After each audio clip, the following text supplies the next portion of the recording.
ध्वजारोहण एक उपधान है, एक संकल्प है। किसी भी चीज़ की ध्वज स्थापित करने के लिए हम ब्रह्मांड को ये दिखाना चाहते हैं, क्योंकि यह पृथ्वी अकेले तुम्हारे धर्म कार्य के लिए नहीं है, ये हवाएं तुम्हारे लिए ही नहीं चलती हैं।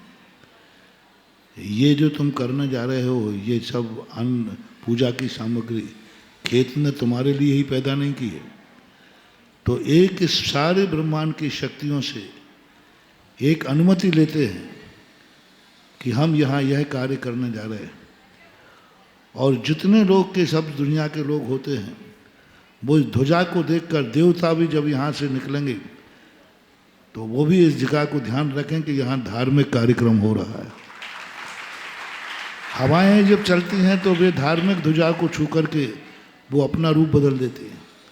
वास्तुशास्त्र के अनुसार ध्वजा एक ऐसी संकल्प शक्ति है जिसकी स्थापना करने से भूमि भी अपना स्वभाव बदल देती है। भूमि अपना स्वभाव, क्योंकि भूमि एक जनरल है, सामान्य है। वास्तु का एक बहुत बड़ा सूत्र है कि पूरी जमीन पड़ी है, इससे तुम्हारे लिए कोई प्रभाव पड़ने वाला नहीं। तुमने कितनी भूमि को अपना माना है, जैसे प्लाट होता ना, कितनी भूमि को आपने अपना माना है, पर उस भूमि में कोई दोष है तो वो आपके हानिकारक है। और आपकी संकल्प शक्ति के बाहर यदि है तो फिर कोई दोष नहीं। पहले सब पूरा व्याप्त था, लेकिन आपने सीमा कह दी कि ये भाई 100 बाई 100 का प्लाट मेरा है। अब वो 100 बाई 100 प्लाट का जो एनर्जी है, उसके जो अच्छे बुरे परिणाम हैं, जिसने संकल्प किया, जिसके नाम ने बताया कि ये प्लाट मेरा है, अब जो भी वो अच्छा होगा वो उसका होगा और जो भी बुरा होगा उसका होगा। अब दुनिया से कोई लेना देना नहीं। वो जमीन पड़ोसी को कोई हानिकारक नहीं, कुछ भी नहीं, क्योंकि संकल्प, वो जमीन को किसने मान लिया, ये जमीन मेरी है। तो वस्तु भूमि अपना रूप बदल देती है। भूमि अब उसी को टारगेट बनाएगी, अच्छे बुरे की। शुभ भूमि है तो उसको निहाल करेगी, अशुभ भूमि है तो उसको बाहरे न्यारे करेगी, उसका खत्म करेगी, क्योंकि संकल्प कर लिया। इसी प्रकार ध्वज स्थापन करते ही ये संकल्प हो जाता है कि यह भूमि, यह स्थान हम धर्म कार्य के लिए कर रहे हैं। तो यहाँ की भूमि में से भी धर्म की वर्णाएं निकलने लग जाती, उसको जिसने ध्वज स्थापन किया है। और उसके लिए उसको टारगेट बनाएगी भूमि।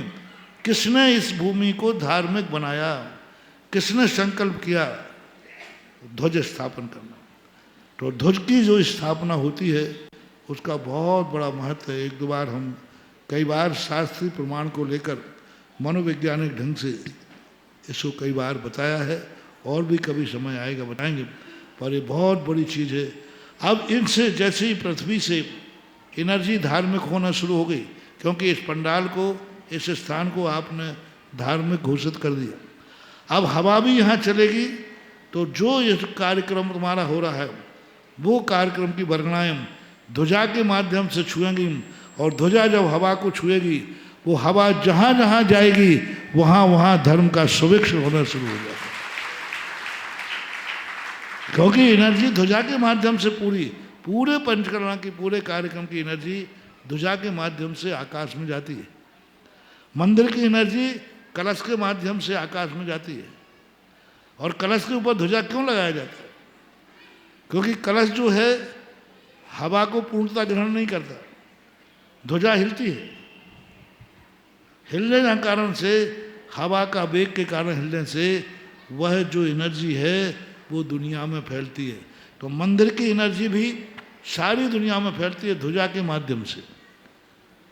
और कलश माध्यम से, कलश जो होता है वो एनर्जी को भेजता नहीं है बाहर, ग्रहण करता है। पिरामिड है, पिरामिड का सिद्धांत है 4 कोने एक बराबर नाप से शुरू करो, 0 पे मिला दो। पिरामिड का सिद्धांत है। ये पिरामिड फ्रांस के नहीं है, जर्मन के नहीं है, ये हमारे भारत की मंदिर की शिखर है। शिखर का पूरा यही सिद्धांत है।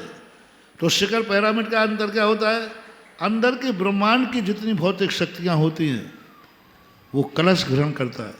कलश के माध्यम से वो शक्तियाँ अंदर आती हैं। और गर्भालय को जहाँ भगवान बैठे हैं उसको पावरफुल बनाते, शक्तिमान बनाते, कलश के और कलश के माध्यम से जब कोई चीज़ आएगी तो रिटर्न भी होगी। तो कलश के माध्यम से मंदिर में एनर्जी आती है और ध्वजा के माध्यम से एनर्जी सारी दुनिया में फैलती है। इसलिए कलश और ध्वजा की स्थापना वास्तु के अनुसार हमने बताया, धार्मिक के अनुसार तो इसका महत्व एक है कि हमने धर्म की यशा पताका, तुमने धर्म का ध्वज लहराया है, तुम्हारी भी ध्वजा के समान यश और पताका फहराएगी। ये उच्च गोत्र के वंद का भी कारण है।